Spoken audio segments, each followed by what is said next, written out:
All right, in this video, we want to discuss the process of natural selection and its role in evolution. That'll help us build, again, a full understanding of the evolutionary process. Along the way, we'll learn about a couple other things, including some more specific forms of selection that are either a subset of natural selection or a non-natural selection mechanism. So let's go ahead and start by thinking about natural selection, what it is and what has to happen. So to start with, let's think about what needs to be true for natural selection to occur.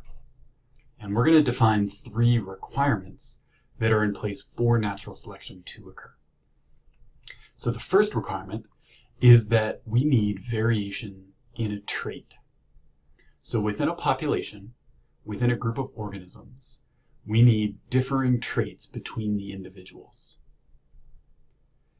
The next requirement is that those differing traits have to result in some difference in reproductive success. So depending on the trait, some organisms, so the ones with one of the versions of the trait, will have more offspring, and the organisms with the other version of the trait will have fewer offspring. And we're going to get differential reproductive success. When we discuss evolution, we refer to that as changing fitness, and we'll talk more about fitness in just a second. So if we have variation in the trait, and that trait affects the ability to reproduce, the next thing that needs to be true is that that trait needs to be heritable. That means that it needs to be genetically controlled, and parents need to be able to transmit that trait to their offspring.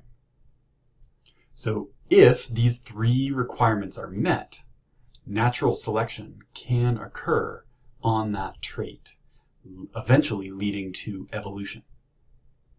So let's think about a specific example of these requirements and how they could result in natural selection. So let's imagine a population of beetles. Here I'm showing you just 6 beetles, a population, and they have variation in a certain trait. They have variation in their pigmentation. So some of the beetles are brown and some of the beetles are green. So we've met our first requirement. There is a trait with variation. So the next question is, does this trait affect fitness? So in our story, we're going to imagine that some of these beetles are eaten preferentially by predators because of their pigmentation. So in this case, the brown beetles are easier to see if you're a predator, and they're eaten more commonly. So fewer of the brown beetles will survive to be of reproductive age.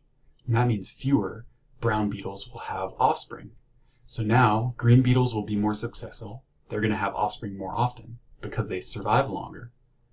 And brown beetles are going to have offspring less often because they don't survive as long. So we've changed the fitness based on the variation in this trait. Lastly, the trait needs to be heritable. So when green beetles have offspring, they need to pass on this green trait to their offspring. And so, as we learned about in our genetics section, traits like this are often heritable. So we'll imagine that it is indeed heritable, that green beetles will have green offspring more often than not. So if that happens, there's going to be more green beetles having offspring. That means there's going to be more green offspring.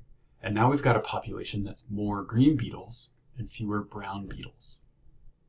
So we have shown over time, let's add one more image. Over time, this could even result in the loss completely of this brown trait from the population. But here we've seen natural selection. Okay? The environment is naturally selecting for one of the traits over the other. So let's think more deeply about fitness, because that's I think a new term for us. So what is evolutionary fitness? And so sometimes we think of the word fitness to mean, how fast can you run? How strong are you? Can you pick up heavy stuff, right?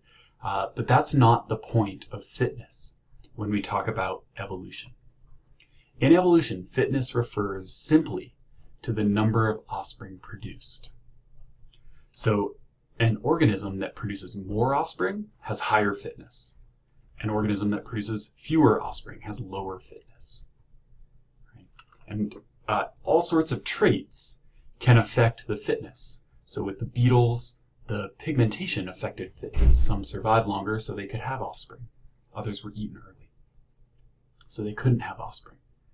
So all sorts of traits can affect fitness, the ability to have offspring, leading to this differential reproductive success that's required for natural selection. So natural selection isn't the only method of selection. I want to tell you about a couple other forms of selection as well. And let's start with sexual selection. So sexual selection is a special form of natural selection. Okay, so it's sort of, all sexual selection is natural selection, but not all natural selection is sexual selection. And we'll try to differentiate. So what's happening in sexual selection? In sexual selection, the trait for which there is variation increases the reproductive success rather than just the survival or lifespan of the organism. So in that beetle example, I was talking about beetles living longer and thus having the opportunity to produce more offspring. That's not sexual selection. In sexual selection, the certain trait gives you the opportunity to have more offspring because you have more opportunities to mate. In sexual selection, you get to mate more often because of your trait. So let's think about a couple of examples. So for example, the male peacock develops these really showy tail feathers. These tail feathers don't help the peacock survive longer. They don't help the peacock camouflage into its environment and avoid predation. In fact, male peacocks probably have a reduced lifespan because of these crazy tail feathers. So why do they have these tail feathers?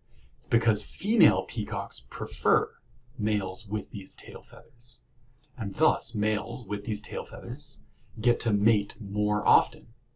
And it doesn't matter if they don't live as long, because they get to mate so often while they are alive, they produce more offspring and they have higher fitness. What's another example? Elephant seals. Male elephant seals compete for mates by fighting. So in male elephant seals, you will have this fighting behavior between two males competing for a female mate. Bigger, stronger, better fighting males will get to mate more often, and they'll have higher fitness. But again, this trait isn't overall beneficial. In fighting and having this behavior, elephant seals might become injured. They might live less long. But again, because they got to mate more often in their shorter lifespan, that's why we call this sexual selection. One more example might be another behavioral example. In some frogs, vocalization is very important to attracting a mate. So this frog is inflating this sac under its neck to help make a vocalization that's going to attract a female mate.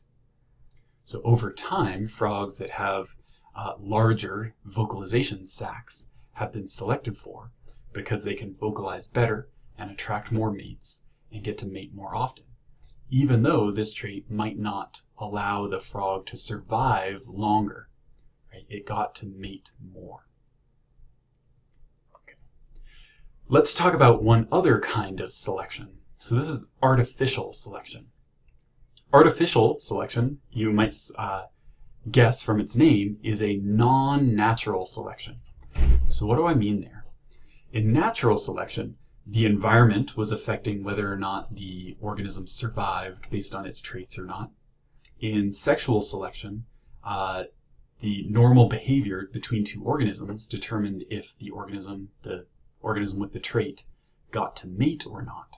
But in artificial selection, some artificial means will determine the traits that are good. And artificial selection is determined by humans. So artificial selection is when humans choose a trait and force two individuals to mate with one another because they have the traits that we want as humans. So there's a couple really good examples of artificial selection. One of the first examples of artificial selection is our use of plants in agriculture. So as soon as we began domesticating plants, we chose plants that had the biggest fruits or the biggest vegetables, that were the most nutritious, that tasted the best, and we mated them together to produce plants that had even more of that trait that we wanted. And it created some really dramatic examples of artificial selection. So in the wild, there's a mustard plant. And originally, when humans first domesticated plants, we began with this mustard plant. And through generations of mating, looking for the traits we want, we created all sorts of versions of that mustard plant. And today we have cauliflower, we have broccoli, cabbage, and kale, and they are all relatives of the mustard plant. None of them existed before humans chose certain individuals from the mustard plant family and forced them to mate together, producing new offspring with specific traits that we found beneficial. And that's artificial selection. Another really great example of artificial selection are dogs. So all the different dog breeds that we see around us today, none of them occurred naturally in the world before humans intervened. Before humans got involved, all that existed was the wolf. Wolves began to interact with humans. Some were pleasant to be around. They helped protect the places where humans were living from other animals. And then humans began mating certain wolves with one another because they had traits that we liked. They had a better disposition, or they helped with hunting well, or something like that. And today, after generations of forced mating between dogs that we liked the traits of, we have all these different breeds of different sizes and different abilities because of artificial selection. So that's where we'll wrap up. We've talked about natural selection, the three components that are required for natural selection, how that results in certain traits becoming more common. And then we thought about sexual selection, again, a kind of natural selection, and artificial selection, when humans choose the traits that are most beneficial. So we'll end there. As always, let me know if you have any questions, and I will talk to you soon.